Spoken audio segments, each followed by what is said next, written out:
Bitħejja għall-partita ta' biberija bejn il-klabbs rinomati tal-futbol tan-nisa ta' Manchester United u PSV Eindhoven f'pajjiżna il-ġimgħa, wan segwa parti mit-taħriġ intensiv tal-plejers fit-training grounds tal-MFA waqt li l-kowċis rispettivi indikaw x'qed jistennew minn dan il-konfront tal-ogħla livell f'Malta. Hekk kif din it-tieni darba li t-tim tal-futbol tan-nisa ta' Manchester United jinsabu fostna, il-kowċ tat-tim ta' Manchester United Marc Skinner faħħar u ddeskriva lil Malta bħala pajjiż mill-isbaħ imżewwaq bl-aqwa karatteristiċi.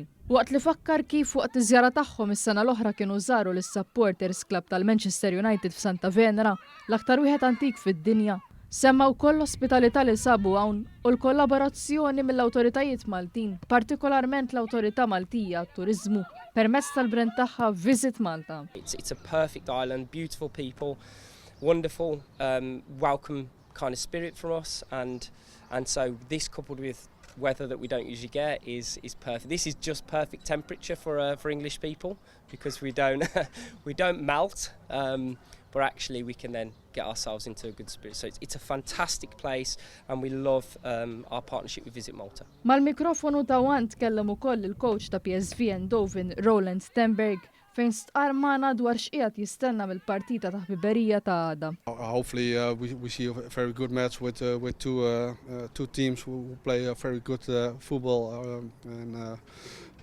from a good organization, and I expect some goals, maybe a lot of goals. We know. Who knows? We both want to attack, I know, and I expect a great game.